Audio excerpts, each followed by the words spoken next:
Sir 3 सवाल PTI से संजीव चोपड़ा। या राहुल जी दिस साइड, या राहुल जी इधर टू राइट। हाँ हेलो राहुल जी, आज आपने नया खुलासा किया है कि कैसे वोट चोरी हो रही है। आपने पहले भी महादेवपुरा के बारे में बताया कि कैसे एडिशंस हो रही हैं, अब आपने बताया कैसे डिलीशंस हो रही हैं। लेकिन देखने में ये आ रहा है कि इलेक्शन कमीशन इसमें कोई एक्शन नहीं ले रहा और आगे चल के वो तैयारी कर रहे हैं पूरे देश में एसआईआर लाने की। तो आप इस मुहिम को आगे कहां तक ले जाएंगे और एसआईआर के बारे में क्या करने वाले हैं? देखिए, हम आपके सामने क्रिमिनलिटी रख रहे हैं, हमारा काम आपके सामने सच्चाई रखने का है और हम रख रहे हैं। हिंदुस्तान में दूसरे इंस्टीट्यूशंस भी हैं, सिर्फ इलेक्शन कमीशन नहीं है, लीगल सिस्टम है, उनको भी इन चीजों को देखना चाहिए। यहां पे हम चीफ इलेक्शन कमिश्नर के बारे में ब्लैक एंड व्हाइट कह रहे हैं। आपने कहा कि हमने एडिशन डिलीशन दिखाया, पहले प्रेजेंटेशन में मैंने एडिशन दिखाया था, अब हमने डिलीशन दिखाया है, मगर हमने एक और चीज जोड़ दी है। एडिशन और डिलीशन का सिस्टम, उसका स्ट्रक्चर, उसका तरीका, और हमने यह दिखाया है कि जो डिलीट कर रहा है, जो ऐड कर रहा है, महाराष्ट्र में, कर्नाटक में, यूपी में, वो एक ही आदमी है, एक ही फोर्स है। हमने आपको एड्रेसेस दिखाए। Same system is being used in Maharashtra, is being used in Karnataka, is being used in Uttar Pradesh, is being used in Haryana. Same people are doing it. ANI से Siddharth, ANI. Sir this side sir, sir on your left, हाँ on your left, this side sir, on your left. Sir मेरा आपसे सवाल ये है कि जब आप कह रहे हैं कि ज्ञानेश कुमार जो चीफ इलेक्शन कमिश्नर है, उन्हें पता है ये कौन कर रहा है, हाँ, और ये पॉलिटिकल फायदा जरूर किसी को हो रहा है। आप कह रहे हैं कांग्रेस के बूथ के ऊपर ही, हाँ, सारे वोट्स डिलीट किए जा रहे हैं, तो वो कौन लोग आपके हिसाब से हैं जिनको ये फायदा पहुंच रहा है, पहला। और दूसरा ये, वो आपने एक हफ्ते का समय दिया है, जब आपने 1 हफ्ते का समय दिया, तो क्या 1 हफ्ते बाद आप इसको आगे कैसे इनिशिएट करेंगे? क्या आप लोग कोर्ट का रास्ता अपनाएंगे या और कोई हायर एजेंसी से इस बात की डिमांड करेंगे? क्योंकि ये ऑर्गेनाइज तरीके से कायम दिखाई दे रहा है जो आप बता रहे हैं, अगर आपकी बात के ऊपर जाए। देखिए, फ्रैंकली ये जो मैं यहां कर रहा हूं, ये मेरा काम नहीं है। मेरा काम डेमोक्रेटिक सिस्टम में पार्टिसिपेट करने का है। मेरा काम डेमोक्रेटिक सिस्टम की रक्षा करने का नहीं है। वो काम हिंदुस्तान के इंस्टीट्यूशंस का है। वो काम वो नहीं कर रहे हैं, इसलिए मैं कर रहा हूं। अब मैं आपको यह कह सकता हूं कि हमने आपको 2 बार सबूत दिखाया है, और जब हम ये प्रेजेंटेशंस खत्म करेंगे, इसमें लगेंगे 2-3 महीने, जब हम ये खत्म करेंगे, आपके माइंड में कोई डाउट नहीं होगा कि हिंदुस्तान में state after state, Lok Sabha after Lok Sabha चोरी हो रही है। तो मेरा काम सच्चाई दिखाने का है। मैं हिंदुस्तान की जनता को, हिंदुस्तान के युवाओं को सच्चाई दिखा सकता हूं। यह मेरा काम है। उनकी जो इंटरेस्ट है, क्योंकि ये जो कॉन्स्टिट्यूशन है, ये हिंदुस्तान की जनता का रखवाला है, प्रोटेक्टर है, और मैं इसकी प्रोटेक्शन कर रहा हूं।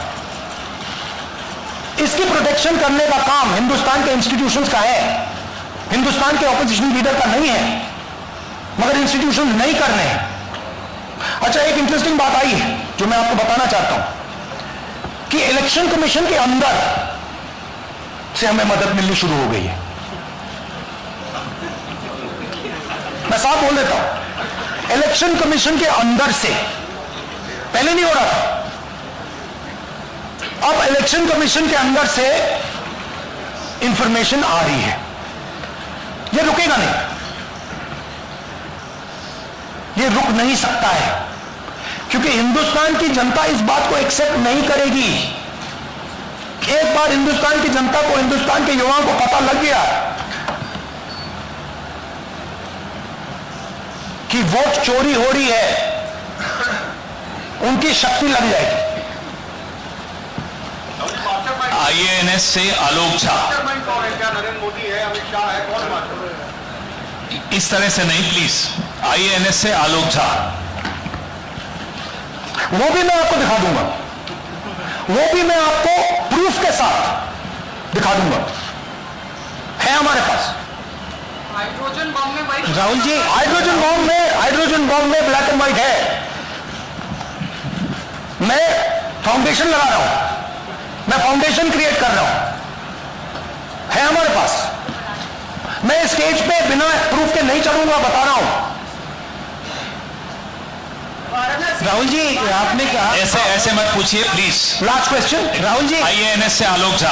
राहुल जी इधर, आपने कहा आपके पास आलोक झा, इधर सर, कहाँ है? हाँ, आपने कहा सर कि आपके पास पुख्ता सबूत है, ब्लैक एंड व्हाइट सबूत है, तो क्या अगर ईसीआई अभी जवाब नहीं देती है तो कोर्ट का रुख करेंगे, ये ऑप्शन है आपके पास, जाएंगे? देखिए, मैंने कहा कि मेरा काम एज ऑपोजिशन लीडर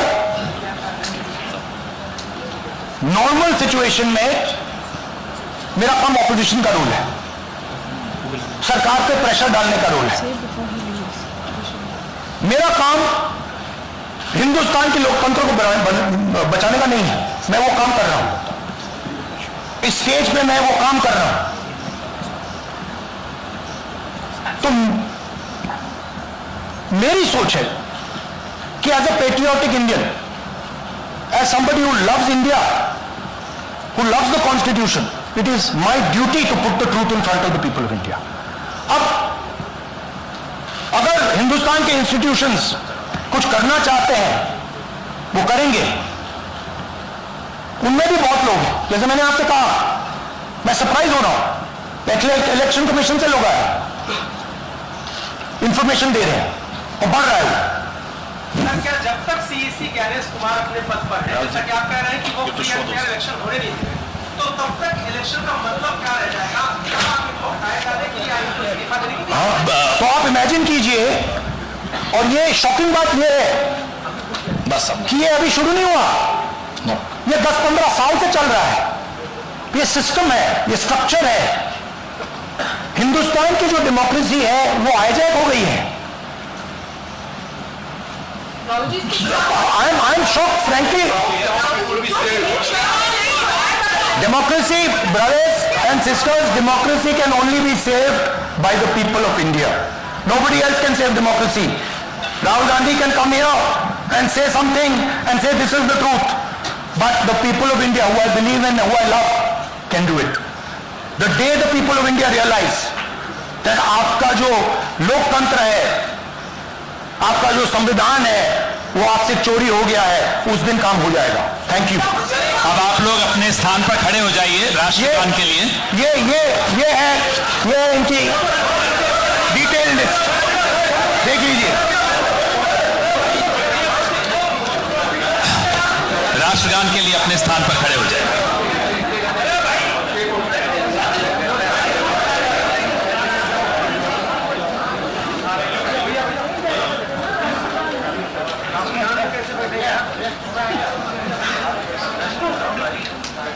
भारत भाग्य विधाता, पंजाब सिंध गुजरात मराठा द्राविड़ उत्कल गंगा, विंध्य हिमाचल यमुना गंगा, उच्चल जलधि तरंगा, तव शुभ नामे जागे, तव शुभ आशीष मांगे, गाहे तव जय गाथा, जन गण मंगलदायक जय हे भारत भाग्य विधाता, जय हे जय हे जय हे जय जय जय जय हे।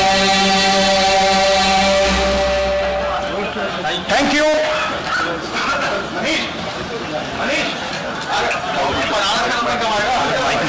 भैया नहीं, भैया डोंट डू दैट।